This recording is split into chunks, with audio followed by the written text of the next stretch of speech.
Seigneur, on acclame le Seigneur, on acclame le Seigneur. On acclame le Seigneur, il est le président des présidents, bien-aimés. Si Donald Trump était ici, tu allais pousser des cris de joie, bien-aimés. On acclame le Seigneur. On acclame le Seigneur. Quand Jésus rentrait à Jérusalem pour aller mourir à la croix, les gens l'ont acclamé, ils ont mis les pailles sur le chemin, bien-aimés. Bien-aimés, qu'est-ce que tu fais ce soir? Tu acclames le Seigneur, acclame le Seigneur, loue mon Dieu.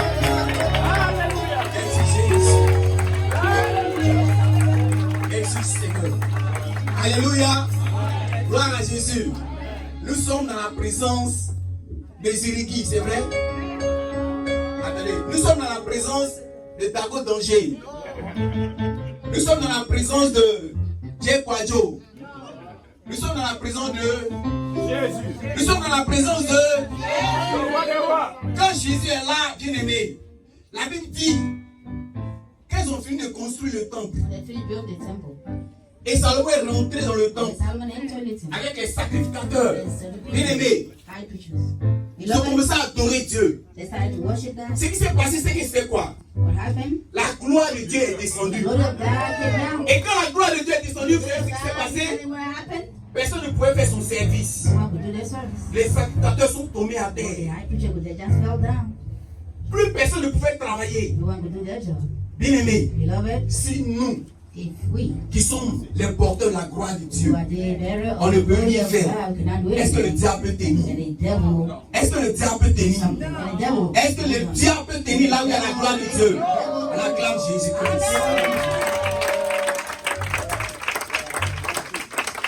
Si le diable ne peut pas tenir là où il y a la gloire de Dieu, sens-toi libre. Alléluia. Sens-toi libre. Tu es dans la présence de ton Père. Alléluia. Veuillez vous asseoir.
Jésus-Christ vient pour nous réformer.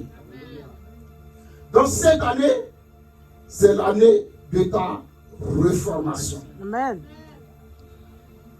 C'est l'année de ton identité originelle. Amen. Tu es enfant de Dieu. Tu dois avoir la forme d'un enfant de Dieu. Spirituellement parlant. Alléluia. Il faut reprendre ta forme. C'est l'année de la réformation. Tu as beaucoup à faire. C'est l'année aussi de la restauration. Vous voyez, l'année passée, restauration, cette année, restauration. Vous voyez, ça doit nous interpeller. Ça veut dire que notre prophète, il a un souci pour notre âme. Le plus important, c'est que nous soyons sauvés. C'est que notre âme soit restaurée. Parce que pour venir à l'église, payer ta dîme, faire des offrandes, il faut que tu sois bien portant. Et voici pourquoi notre prophète a voulu que cette année soit une année de restauration. Alléluia. Tu es restauré. Amen. Amen. Tu seras encore restauré davantage. Alléluia. Amen. Tous ces éléments, on peut les voir concernant la régénération, on peut voir Ésaïe 61, le verset 1 à 2. Ça dit pour ceux qui prennent note, pour vos recherches à la maison, pour approfondir la compréhension, parce qu'ici on ne peut pas trop rentrer dans les détails.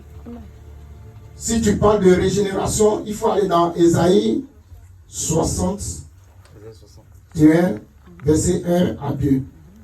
Quand tu parles de réformation, il faut aller dans Luc 4, verset 16 à 21.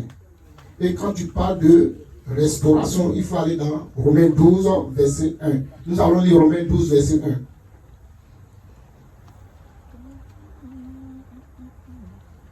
Romains 12, verset 1.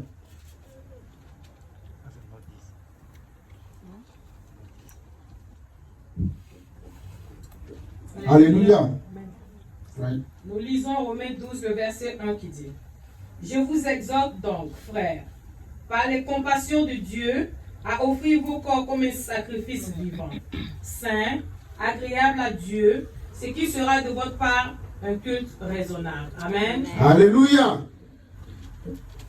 Voici l'année qui nous dit, c'est l'année de ta restauration. Mais pour être restauré, le Seigneur te dit, il nous exhorte par les compassions de Christ à offrir notre corps comme un sacrifice vivant, saint, agréable et raisonnable. Nous avons vu ça ici un dimanche. Un culte agréable. Nous sommes le temple du Saint-Esprit. Et nous devons faire un culte agréable. Ça veut dire que notre corps doit être un corps agréable. Spirituellement parlant. Et aussi physiquement parlant. Le chrétien doit briller. Alléluia. Le chrétien, quand il passe, on doit dire non, un enfant de Dieu est passé. Ce n'est pas de l'orgueil. Alléluia. Parce que tu es la lumière du monde. Il ne faut pas avoir honte de t'habiller et puis passer. Mais je n'ai pas dit de s'habiller d'une manière à provoquer les gens. Alléluia. Ici, on dit avec sainteté. Alléluia. Un corps en sacrifice vivant. Le sacrifice vivant, c'est quoi? Ce sont les sacrifices que nous faisons pour l'œuvre de Dieu. C'est l'année où nous devons nous engager véritablement pour l'œuvre de Dieu. Ne disons pas que nous sommes aux États-Unis. On n'a pas le temps. Non. La parole de Dieu, ce n'est pas fait pour les États-Unis ou bien pour l'Afrique. Ce qui est prêché en Afrique, c'est ce qui est ici. Ce que nous sommes en train de dire, c'est ce qui est dit aujourd'hui dans toutes nos églises. Ça veut dire que nous écoutons la même parole. Donc on n'a même pas de prétexte ou bien d'excuse pour dire non, ça c'est pour l'Afrique. Vous-même vous savez ici, non. Dieu ne tient pas compte de ça. Sa parole, c'est sa parole. Donc cette année, nous devons offrir notre corps en sacrifice vivant. Des corps sains, agréables et raisonnables. Dans notre habillement, nous devons être raisonnables. Dans notre manière de parler, nous devons être raisonnables et sains. On doit mettre la différence entre le monde et nous. Mais aujourd'hui, le monde et nous, nous sommes confondus. Souvent même le monde est mieux présenté que nous. Mes frères et mes soeurs, c'est une interpellation. Ce n'est pas moi qui le dis. C'est notre prophète qui le dit. Et lui, il a reçu ça du Seigneur. Donc si tu veux me frapper, moi je vais derrière mon prophète. Maintenant, si tu peux le frapper, bon, lui aussi va derrière Dieu même. Maintenant, si tu peux te battre avec Dieu, parce qu'il y a des chrétiens qui sont capables de se battre avec Dieu. Non, ça fait rire. Ça veut dire quoi? Dieu dit fais ça. Mais tu dis, moi, je ne fais pas ça. C'est la désobéissance. La désobéissance, c'est se battre avec Dieu. Est-ce qu'on se comprend? Le fait de ne pas obéir à la parole, c'est faire palabre avec Dieu. Or, nous ne sommes pas là pour être en palabre avec Dieu. On est en palabre avec le diable. Alléluia. Donc c'est l'année de restauration. Deuxième catégorie, c'est l'année de la croissance et de la perfection. Alléluia. L'année de la croissance et de la perfection. Quand on parle de croissance, on parle d'évolution. Alléluia. Nous sommes convertis. On avait notre manière de voir les choses. 1 mois, 2 mois, 3 mois, nous sommes passés par les eaux de baptême. Le baptême, comme c'est hier, je l'ai dit bien quand, c'est un engagement très sérieux. Et lorsque nous acceptons le baptême, après le baptême, nous devons évoluer. Nous devons croître. Nous devons grandir spirituellement. On ne peut pas être toujours à l'état primitif. C'est l'année de la croissance. Là où nous n'arrivons pas à croître, il faut de l'engrais spirituel pour croître. L'engrais spirituel, c'est la parole de Dieu. Ça veut dire que c'est une année où nous devons méditer la parole de Dieu. Si tu veux grandir spirituellement, il faut méditer la parole de Dieu. Si tu veux grandir spirituellement, il faut avoir une vie de prière. Voici la clé. C'est l'année de la croissance et de la perfection.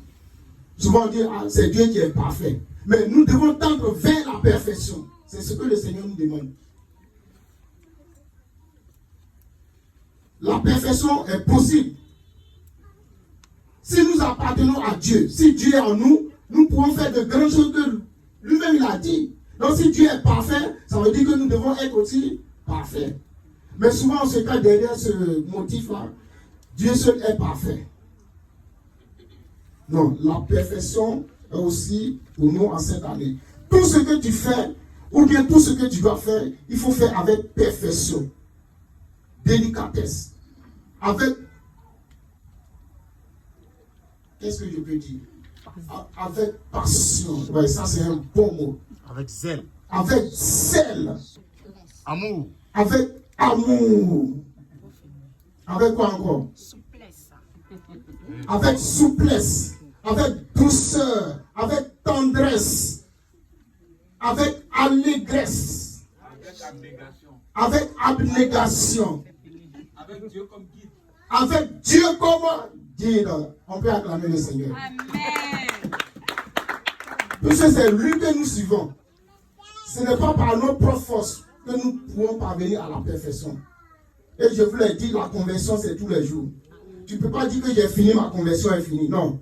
Que tu sois ouvrier, pasteur, bishop, ancêtre, patriarche, la conversion c'est chaque jour. Parce que chaque jour, le diable nous tente.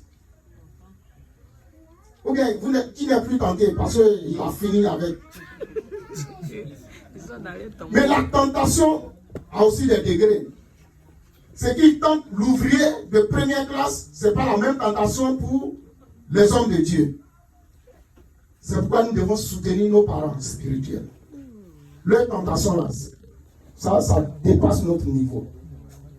Alléluia. Donc c'est une année de croissance, de perfection, parce que Dieu est notre refuge et c'est lui qui nous donne d'être élevés. Prenons pour la croissance et la perfection, on peut prendre Psaume 92, verset 13. Et Hébreux 10, 14. Mais je veux qu'on lise Hébreux 10. Bon, on va lire les deux versets parce que c'est court. Psaume 92, verset 13 et Hébreux 10, verset 14. Concernant la croissance et la perfection. Alléluia. C'est l'année des merveilles. Tu veux les bonnes choses, il y a un prix à payer. Tu veux la grâce, il y a aussi un prix à payer. Vas-y. Psaume 92, verset 13. Je lis Psaume 92, le verset 13 qui dit: Les justes croissent comme le palmier, ils s'élèvent comme le cèdre du Liban. Amen. Amen. Hébreux 10, verset 14. Hébreux 10, le verset 14 nous dit: Car par une seule offrande, il a amené à la perfection pour toujours ceux qui sont sanctifiés. Amen. Alléluia. Car par une seule offrande, il a amené à la perfection pour toujours ceux qui sont sanctifiés. Quelle est cette offrande? C'est le sacrifice ultime à la croix. Notre Seigneur Jésus. Offrande par excellence. Ce n'est pas les cabris, les moutons, les bœufs que tu donnes en sacrifice. Non. L'offrande par excellence, c'est Jésus-Christ lui-même.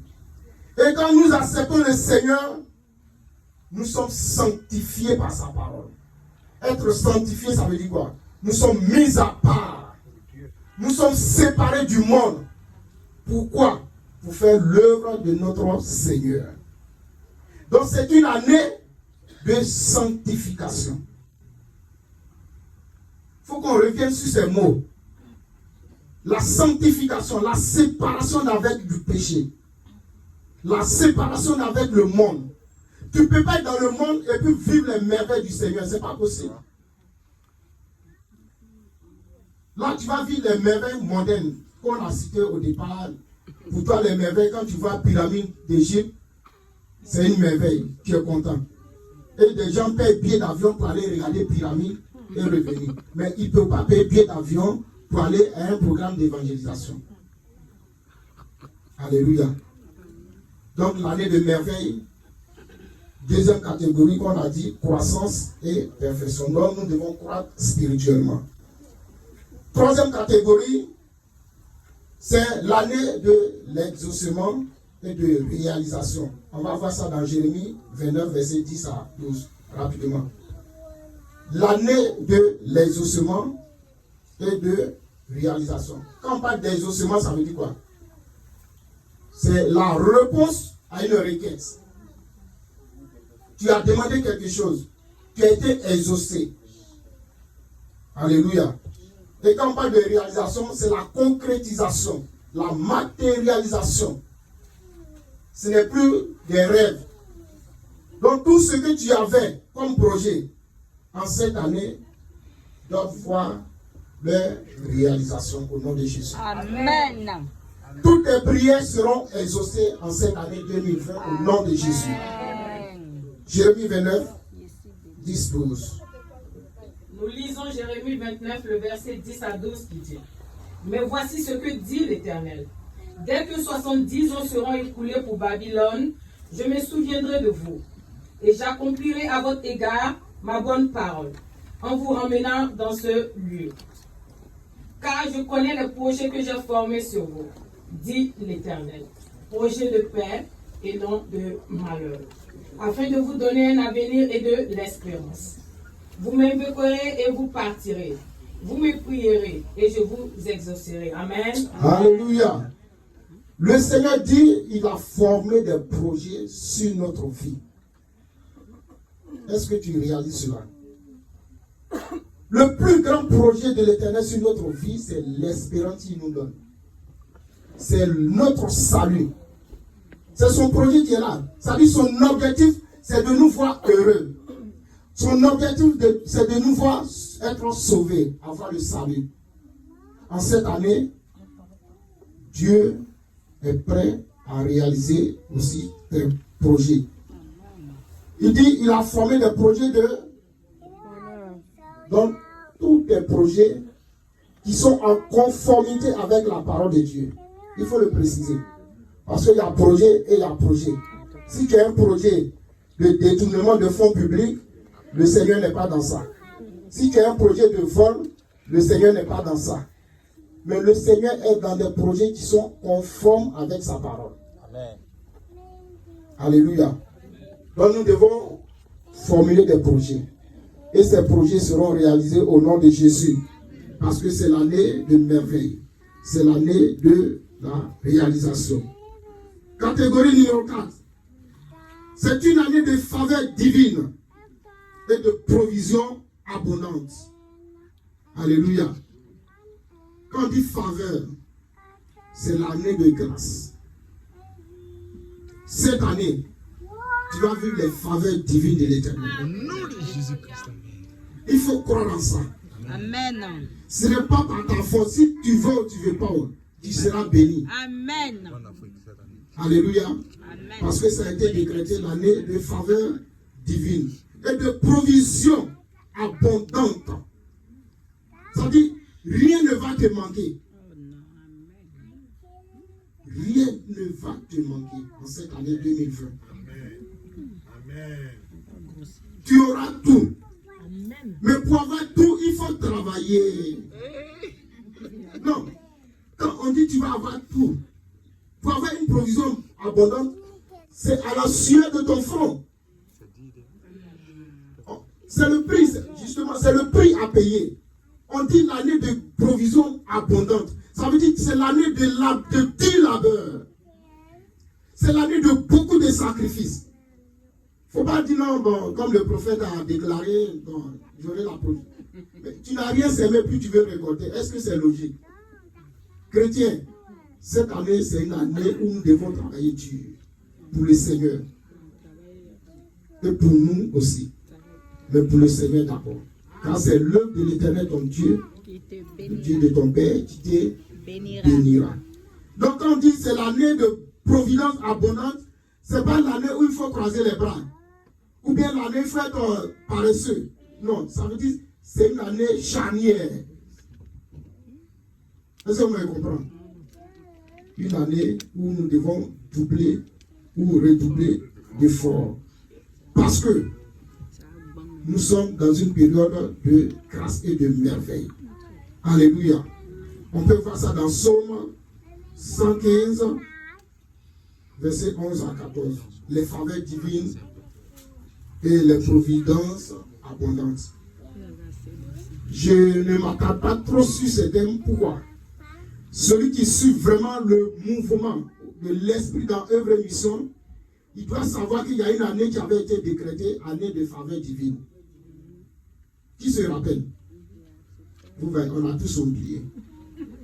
Mais je vous ai dit, cette année-là, on va suivre cette prophétie-là à la lettre. Et chaque trimestre, nous allons faire le bilan. Chaque trimestre, nous allons faire le bilan. Bon, on a dit, c'est l'année des temps. Juste à cette période, quelle sera? À quel niveau je suis? Bien sûr, avec nos hommes de Dieu. Alléluia. Puisque c'est le même esprit. Que Dieu nous bénisse. Donc, c'est aussi une année de succès et de réussite. Auparavant, on avait déclaré année de succès, année de réussite. Vous vous rappelez? C'est pourquoi cette année, c'est une année très, très décisive. Ce n'est pas en vain. Quand une prophétie se répète, quand une parole se répète, il faut la prendre au sérieux. Alléluia. Arrêtons la distraction. Et allons à l'essentiel. Voyons Josué 1, verset 8. On va lire Josué 1, verset 8. Deutéronome 29, verset 9, concernant le succès et la réussite. Oui, on est presque vers la fin. Josué 1, verset 8 et Deutéronome 29, verset 9. Josué 1, le verset 9. 8, verset 8. Que ce livre de la loi ne s'éloigne point de ta bouche. Médite-le jour et nuit pour agir fidèlement selon tout ce qui est écrit. Car c'est alors que tu auras du succès dans tes entreprises. C'est alors que tu réussiras. Amen. Alléluia. Deutéronome 29, verset 9. On écoute attentivement.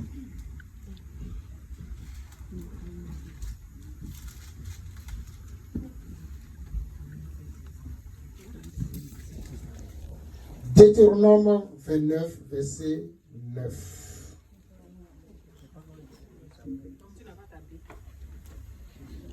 Alléluia.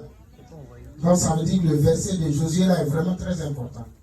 Vous voyez, la prophétie s'accomplit toujours. Et quand la prophétie est donnée, il y a des signes qui accompagnent. Alléluia.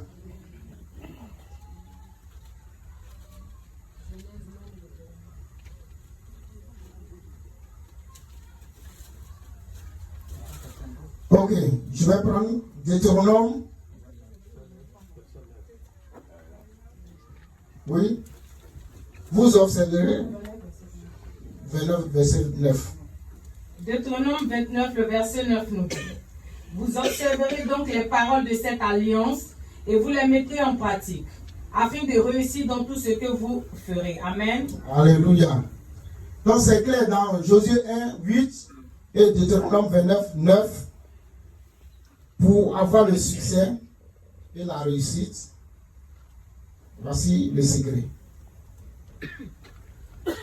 C'est la parole de Dieu. Parce que Dieu se trouve dans sa... C'est simple. Nous voulons avoir le succès, la réussite en cette année 2020. Que ce livre ne s'éloigne de notre bouche. Éloignez-nous de Facebook. Que les WhatsApp, les Facebook s'éloignent de nos yeux et de nos bouches en cette année. Si nous voulons avoir du succès et la réussite. Mais on passe tout notre temps sur Facebook, sur WhatsApp. Et la parole de Dieu est là, qui est la source de notre succès. Tu passes 2 heures, 4 heures de temps sur Facebook. Au lieu d'aller travailler pour avoir du succès. Maintenant, quand tu finis, après, ta connexion est finie, peut-être même ta batterie est faible, ça s'éteint seul. Voilà, le Seigneur a mis fin comme ça. Tu te lèves, tu es fatigué, tu ne peux même pas travailler. Et tu attends le succès, tu attends la réussite. Que cette année,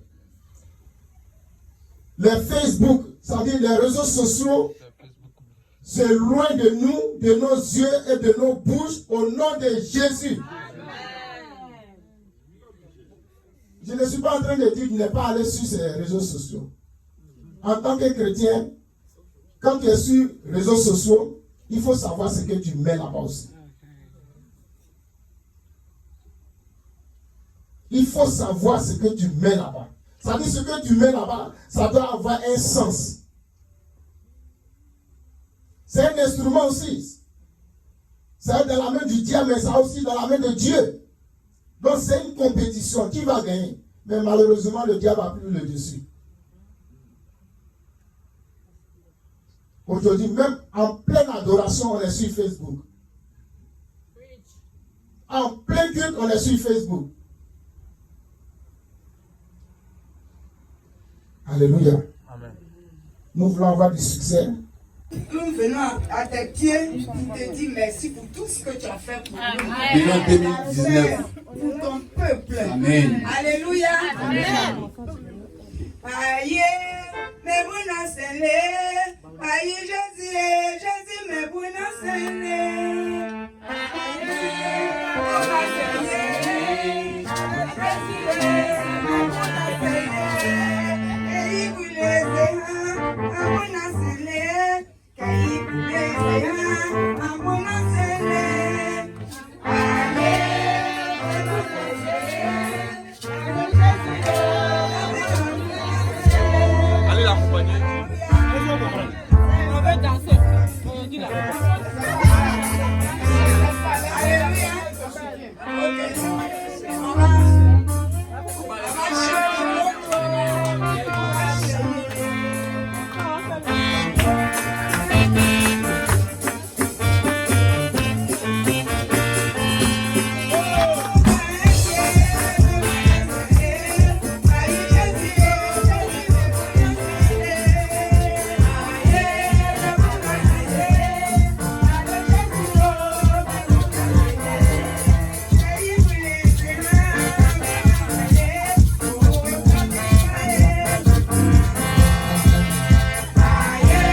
frères, en cette année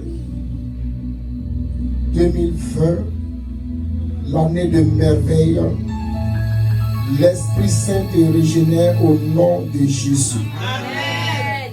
Tu reçois la réformation au nom de Jésus. Amen. Tu reçois la restauration au nom de Jésus. Amen. Tu reçois la croissance spirituelle au nom de Jésus. Tu reçois la perfection au nom de Jésus. Tu as l'exaucement de tes prières au nom de Jésus. Tu vois la réalisation de tes projets au nom de Jésus. Tu bénéficies des faveurs divines de Dieu au nom de Jésus. Tu reçois la provision abondante au nom de Jésus. Tu as le succès au nom de Jésus. Tu as la réussite au nom de Jésus. Tu triomphes au nom de Jésus. Tu es protégé au nom de Jésus. Et tu demeures dans la joie infinie au nom de Jésus. Dans la plénitude de ton Dieu. C'est pourquoi nous allons chanter avec le groupe musical en cette année 2020. Tout le monde doit témoigner qu'il est bon. Alléluia. Tu vas chanter avec le groupe musical.